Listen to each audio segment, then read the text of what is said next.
And now we're seeing it with our eyes. You can see it with your eyes. I don't know, Dan Orlowski. Yeah. Lions are going to the Super Bowl, Spencer. Yeah, no, they're not. Yeah, they are, dude. They're #1 offense in the league. Eddie Murphy and the Beverly Hills Cop wore on Lions jacket. All right. Dan Campbell is a dear friend of mine. I just don't understand in the fourth quarter how you can put the ball in Jared Goff's hands. We had, Stephen A. Smith. He's talking a little junk about the Lions. Yeah. He's talking a little junk about Detroit as the city. He did. He did.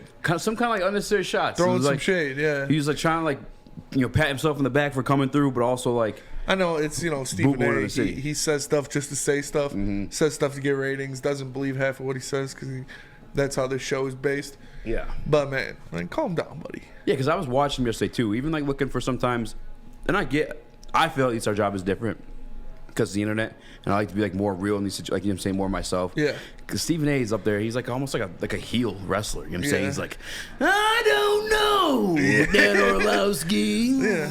He's like, it's. Why should I? It's like, Yeah. Come on, man. That is blasphemous. That is blasphemous. 100%. Lions are going to the Super Bowl, Spencer. Yeah, no, they're not. See, it's easy because you believe they're not. Yeah. How am I supposed to convince you they are? Yeah, they are, dude. They're #1 offense in the league. What tells you what history do you have that says the Lions are going to go to the Super Bowl? Eddie Murphy and the Beverly Hills Cop wore on Lions jacket. All right, that's all the evidence I need. You know what? You might be onto something there, but still, no, that is blasphemous. Yeah, I can't. JB, how you feel about? You watch First Take? Oh yeah, I watch First You Take. watch First Take? Yeah, I'm used to watching First Take, and of course Undisputed as well too. I mean, Stephen A. Smith, he just comes across like the villain, as you guys said. He always has something to say. But yeah. I gotta shout out the Saturday Night Live. They do an amazing job of making fun of him all the time. They do. They really do. You don't feel like you're being force fed like BS? Jamie Foxx does a good Stephen A. Smith too.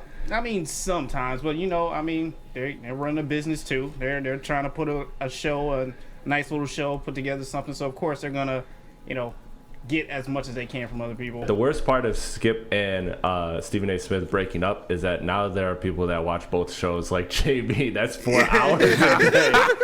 That's 4 hours a day. JB, since you tune in every day, let me hear your Stephen A. impression.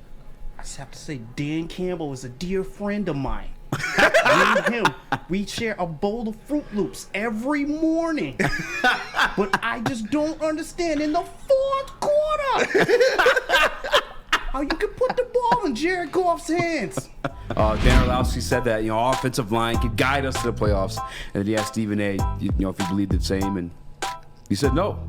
But almost like not yet type of thing. Like he said, I have to see it. He said that he has to see it. He says they haven't proved it to him yet. Obviously, he brought out the history of the Detroit Lions not being a great franchise, and why that sways his opinion this year is beside me. But he's got some points. I'm not willing to say it just yet because the defense still needs some work. The defense, although it leads the league in pressures, it's ranked 3rd worst in football. They're allowing 32.5 points per game, 273.5 passing yards per game. We know what the Eagles' rush attack did to us. They put up, 216 yards and 4 touchdowns from 4 different people. Carson Wentz went out there. He had 337 yards, 3 touchdowns, 1 interception, even added 23 yards rushing. So it is tough. We need that defense to step up a little bit before I buy in on them making the playoffs or them pushing for the playoffs. And hopefully that happens when we add some guys, when we get Romeo Okwara back, when we get, Josh Pascal onto this defense, and Levi hopefully coming back. Maybe that'll bolster that defense a little bit, but man, I'm not ready to say it yet, because is it more likely that the offense is a real deal? Is there going to be the 3rd offense? Is that more likely to happen, or is it more likely the defense is going to be the 3rd worst in the NFL? So it's tough. It's tough for me to buy in just yet. Yeah, I'm with you, and I'm a guy who I feel like I could be easily swayed into can they make the playoffs, and vice versa, or whatever the hell else, because I'm a Detroit Lions fan. But I have no issue with him saying I need to see it. We saw positive things in the past 2 weeks, but as he said, I know that the past doesn't have to do with this year. Yeah. Last playoff win, I think it was January 5th, 1992. Yes. However, we're just so conditioned to like losing, Yeah. even in good situations. There's been multiple times where the NFC North was for the taking, and we fumbled. You know what I'm saying? We've had Jay Cutler and Aaron Rodgers go out down in the same year. Yeah. And we still missed the playoffs and missed a chance at one opportunity. That's what like Stafford and Calvin Johnson. You know what I'm saying? So like, and a good defense. Yeah, and a good defense. I do feel like it's possible, but I'm not gonna like guarantee. I'm not slamming my fist on the table. I know another thing too is, and I hate that I'm this way, but it's just the reality of it. Obviously, it'd be a lot spicier show or a lot spicier take if I were to say Detroit Lions make the playoffs, but a lot of things based on health. You know what I'm saying? I mean, you look at situations even around the NFL, like the Dallas Cowboys. That was one that you were worried about. I thought we could beat them either way, but now Dak Prescott out of the game. Yes, that looks like a lot, more winnable game. It's just there's a lot of stuff going to it. There's a lot of stuff going into it, and as many games that look more winnable now, some of them look more losable as well. Like the Giants. Okay, is a tough one. Dolphins obviously look fantastic. The Jaguars look like they're a better team. So it goes both ways for sure, and it's only week 2, so we got to see how some of these team plays out. Dak, I guess, was back at the practice field this week, so maybe he's not going to be out for the Lions game, and it's still going on the road to Jerry's World to play Dallas. So I'm not ready to. Again, if we had a defense that I could say, they're legit, they're doing things. Look at that, they're stopping people, they're not allowing touchdowns like that. Then I would say it. But allowing the second most points per game in the NFL is not something that I can be confident in. Yeah, it does suck because obviously the first week we played the Eagles, and we did our power rankings early in the week. The Eagles are my 3rd best team in the league. I think they're going to put a lot of points on everybody. It's kind of crazy. Blows my mind almost that RPO, I've said it earlier too, like it's supposed to be a college scheme, but no one seems to be able to stop it when it comes to the Philadelphia Eagles. In the NFL, the Premier League of football. But they're just so damn creative with it. And to the point of our defense, a lot of people pick on our rushing. I think it's 25th or 27th. A little bit fugazi in me because of that Eagles game. You know what I'm saying? A lot of those rushing yards come from that Eagles game. Antonio Gibson only averaged 2 yards against the Detroit Lions last week. So I think our rush defense will be a little bit better than people think. I think they have to step up big time. I mean, this week's a great test for them. This week will be a big test. Yeah, because like you said, it was, Jalen Hurts had 90 yards rushing. Miles Sanders had 96 yards rushing. Kenneth Gainwell, I think he had 20-something. And then they all scored. Four backs scored a touchdown for the Eagles. So a lot of that was that game. It was 216 total rushing yards for the Eagles in that game against the Lions. Yeah, the Washington Commanders don't really have the same rushing attack, so that can be different. The Eagles obviously have a great offensive line. Washington Commanders not so much. This will be more of a flag stick game to see what the rushing defense looks like, because Dalvin Cook is a great running back. 100%. Alexander Mattison is a great backup. Their offensive line, it's not great, but it's not terrible. Yeah. So we'll see what they look like against more of a balance, more of a measuring stick game against the Vikings. And if they can stop Dalvin Cook, that would be huge. Yeah, and I don't want to say that I don't think I guess it's not like a negative on the team or the coaching staff. In terms of us making the playoffs this year, it's just, I mean, we're very much in the developmental stage. Yes. I'm saying Dan Campbell said those things too. Is like the way we are this year, we do not really know what this team is until after that first 2 to 4 games. The first 2 to 4 games is correcting the mistakes, correcting those missed assignments, and then from then you worry about winning games. But the first 2 are just getting the BS out the way. Yeah. JB, obviously you watch Stephen A. every morning. You think he's on that BS how you feeling after the first 2 games? Think the Lions make the playoffs? Oh man, well, 9 wins, probably make the wild card, but then get knocked out, of course, like usual. But of course, Stephen A. is always on that BS, man. I mean, come on, he wakes up in the morning to find something to argue with someone about. It doesn't even matter. It's blasphemous. That's just Stephen A. Smith. That's just how he is. But man, he needs to put some respect on the Lions at least. Maybe we gotta show him, but he definitely needs to put some respect on us. Yeah, and I saw a comment in the Woodward Sports chat. I'm trying to see who said it.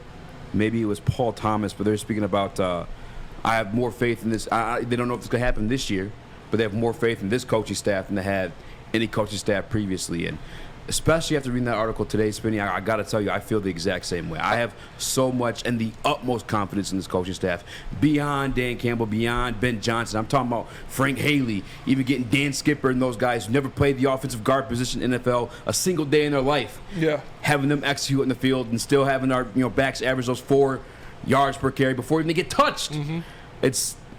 I do have faith in this coaching staff that I wouldn't be surprised if they did make the playoffs this year. I put agree. It that way. I agree. You see that a lot. You have these guys that we talked about it in Hard Knocks. They're hyping. Deuce Staley. You had him chirping at everybody, getting the people going. People love to see that, but then they're actually producing results on the field. Like you said, Dan Skipper coming in, never played guard before in the NFL, having a great game.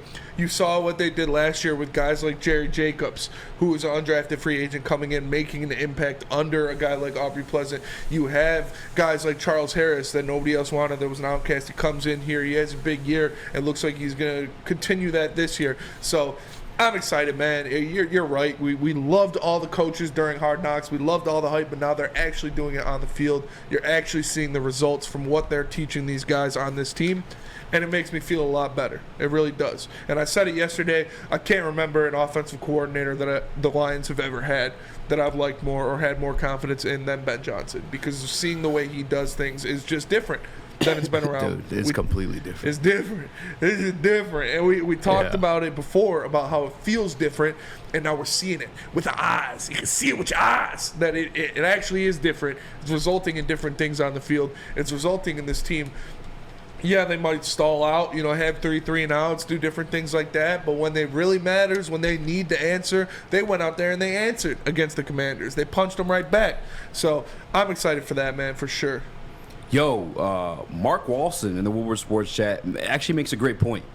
And I'm Googling the machine up, warming it up when we look at last year's playoff teams. But he mentioned the Green Bay's won for years without our defense in the regular season. Lost in the playoffs because of the defense, but they did take the division by storm and kind of all by offense. And he has a point when you think back to the Aaron Rodgers Super Bowl. I know during the regular season that defense showed up and to get them there, but that playoff run was shootouts. Yeah. You know what I'm saying? No, Soldier Boy, shootout. It's also Aaron Rodgers, though, so I'm going to That's very true. Take that with a grain of salt. That's very true. But we do have number 1 ranked offense. I'm just saying, maybe. And the modern day NFL kind of is like that, too. Like, people say defense wins championships, but, these games are high scoring a lot of the time. The Detroit Lions weren't last year, and that's why I kind of think, Aaron Glenn's getting a little bit more flack than he deserves. I think you look at those scores, and that's kind of a nod to him being a good coach. I mean, obviously, they lit up. I think in today's NFL, you need more of an opportunistic defense than you need a solid lockdown one. You know what I'm saying? You need one that's going to capitalize on those